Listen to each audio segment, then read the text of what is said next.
A blockbuster interview that was supposed to be the safest promo of Dwayne "The Rock" Johnson's career turns into a psychological cage fight in Joe Rogan's studio.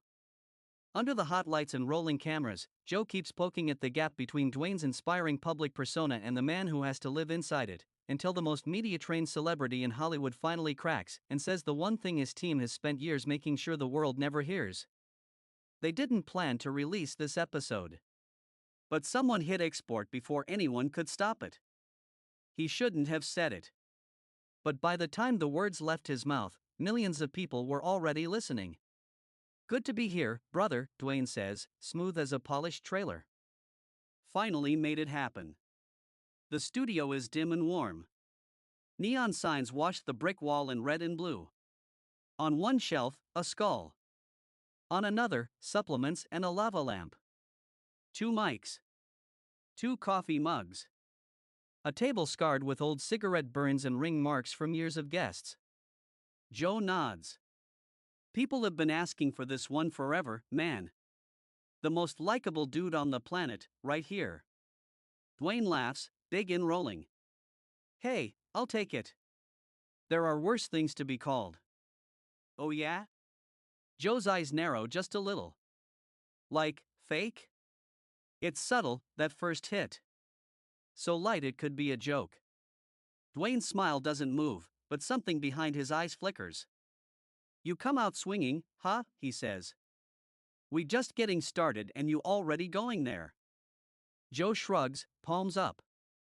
"Look, man, you're everywhere. Movies, tequila, energy drinks, gym videos, motivational posts at 4 in the morning. People love you. But a lot of them also wonder, is that always you? Or is that a character?" "I'm always me," Dwayne says, fast.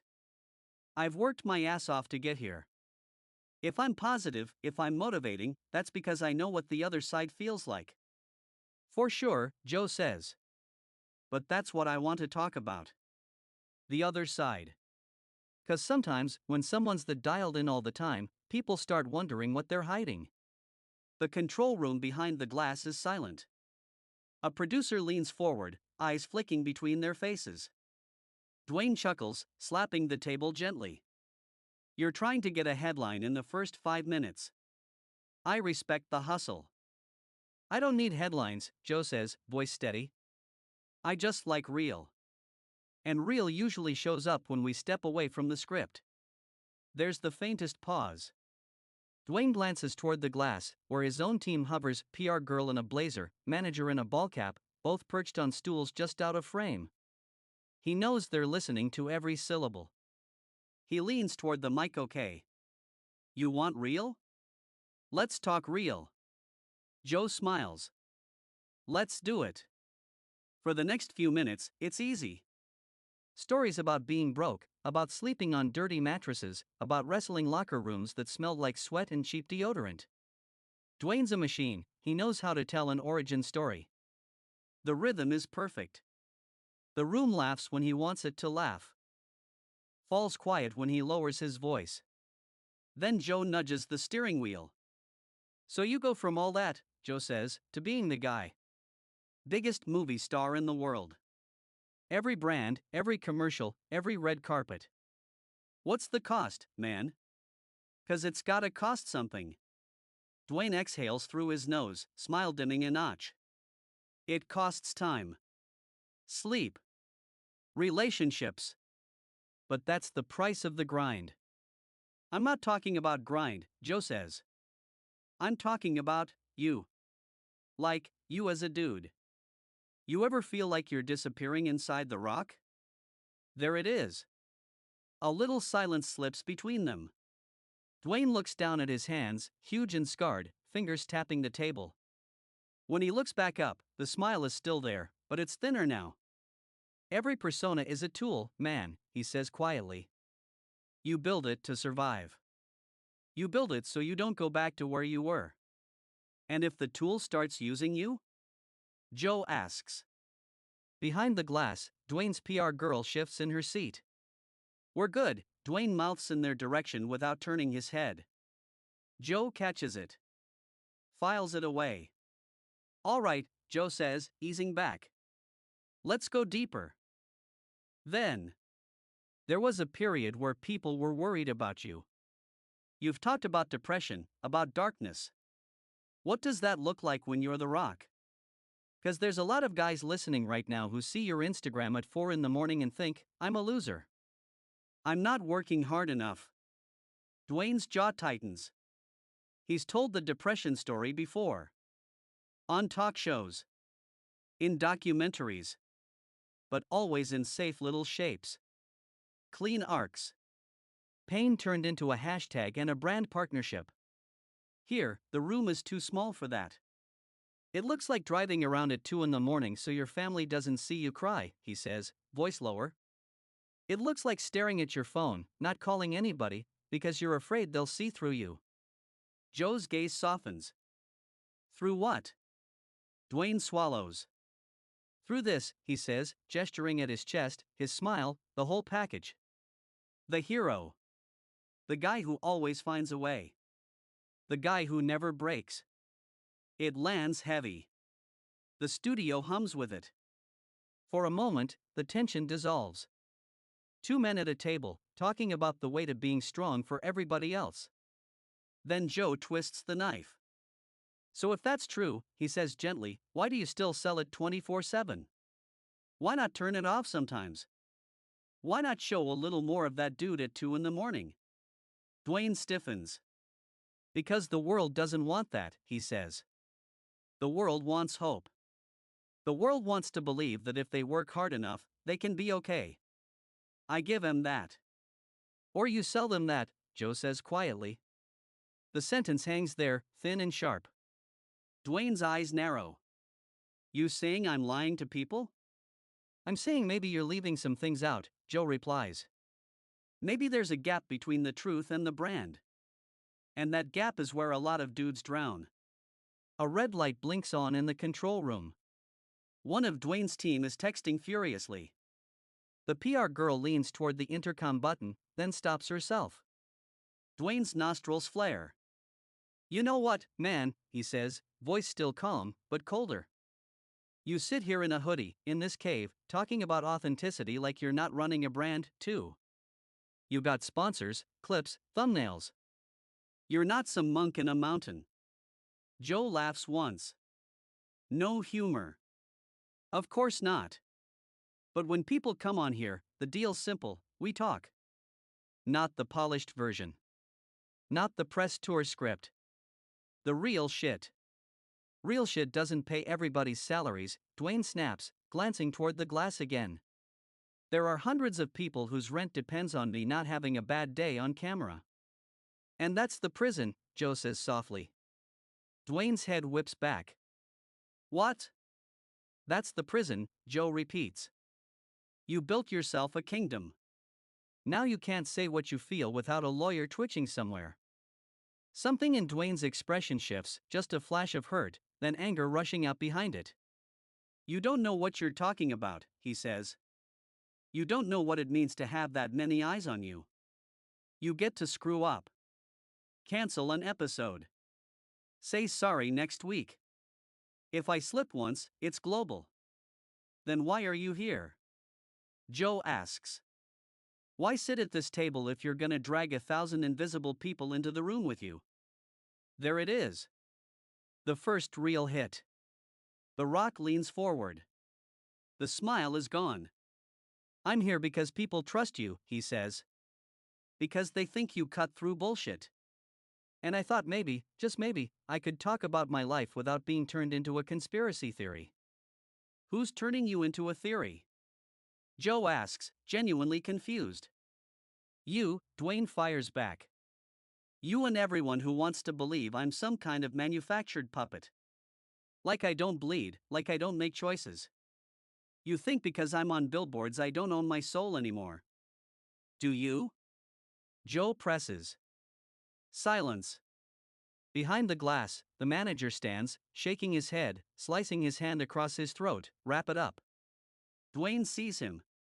And something stubborn and dangerous lights up in his eyes. Sit down, he mouths. The manager doesn't. Dwayne turns back to Joe. Yeah, he says. I own it. Then say something, Joe says. Right now. Say something you're not supposed to say.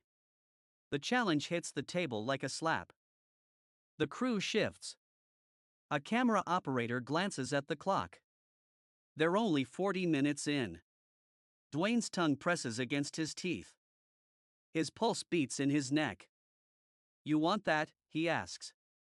I think you do, Joe says. I think you're tired of being perfect. Dwayne leans back, eyes on the ceiling for a second, like he's reading words written in the dark. Then he looks straight into the camera. Okay, he says. Here's something I'm not supposed to say. The control room goes dead still. I don't always believe the things I tell people, he says quietly. All those posts about just work harder, about no excuses? Sometimes I write that after a day where I didn't work at all. Where I couldn't get out of bed. His voice doesn't crack. That almost makes it worse. I tell people they can outgrind their pain, he continues.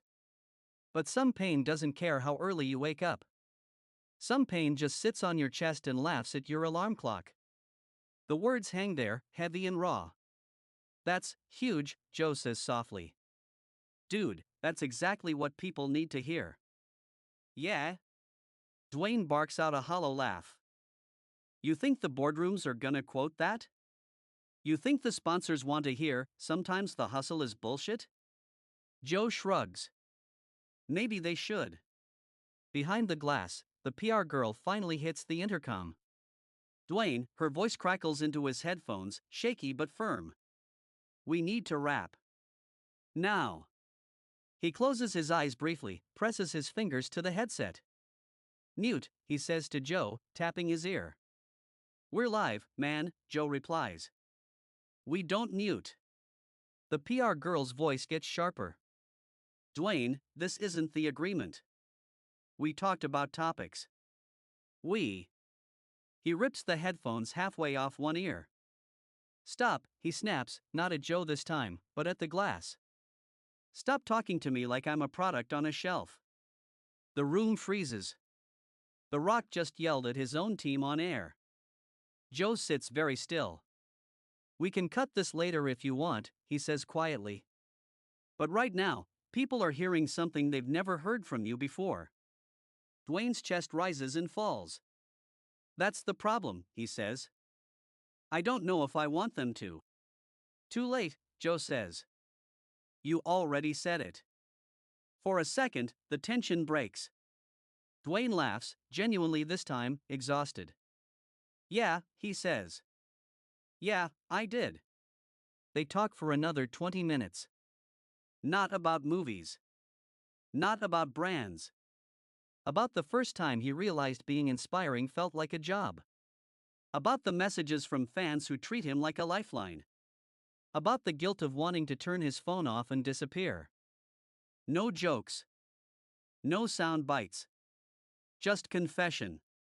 Then Joe circles back, gentle but relentless. So here's the question, he says. Now that you've said all that, what are you gonna do? Go back to posting 4 a.m. workouts like nothing happened? Or are you gonna let people see this version of you, too? Dwayne stares at the mic. In the glass, his manager is already shaking his head. No, absolutely not. I don't know, Dwayne admits. I don't know how to be half a god and half a man in front of the same camera. Maybe stop trying to be a god, Joe says softly. The sentence lands like a finishing move. Dwayne's eyes flicker. For a heartbeat, he looks small. Just a man in a t-shirt who lifted too much weight for too many years. Then the armor slides back over him. I can't, he says. Not yet. He reaches up and settles the headphones firmly around his ears again, sealing himself in. All right, he says, voice smoother, brighter, almost like the last half hour didn't happen. We've given M enough of the dark. Let's end on something light. Joe watches him, something like sadness in his eyes. You sure? He asks. We can stay here a little longer. Dwayne smiles. The famous smile. I'm sure, brother. The world still needs The Rock. There's the split, right there, so clean you can feel it. The man and the myth, standing on opposite sides of the same skull-lined shelf. Joe leans back. All right, he says quietly. We'll do it your way. They wrap the episode with jokes about cheat meals and gym playlists, the safest terrain on earth. Dwayne tells a funny story about almost tearing his pants on set. The crew laughs. The tension bleeds out of the room, replaced by something thinner, more brittle. When the mics finally click off, Dwayne pulls off his headphones and rubs his face with both hands. That middle part, his PR girl says, stepping into the studio, voice tight. We're cutting it. All of it. We'll approve a clean version. Joe's jaw clenches. That's not how this works. That's exactly how this works, the manager snaps. You want him here, you play ball. Otherwise, this episode never sees daylight. The room holds its breath. Everyone looks at Dwayne. He's still standing by the chair, one hand on the back of it, fingers digging into the leather. The choice is there, raw and visible: protect the brand, or protect the truth he blurted out in a moment of weakness. He looks at Joe. You said we're live, he asks. Joe nods slowly. Yeah. Stream went up the moment we started. A muscle jumps in Dwayne's cheek. So they heard it, he says. Not a question. Yeah, Joe says. They heard it. The manager swears under his breath. The PR girl goes pale. Dwayne exhales, long and shaky. Then he laughs, small and disbelieving. Well, he says.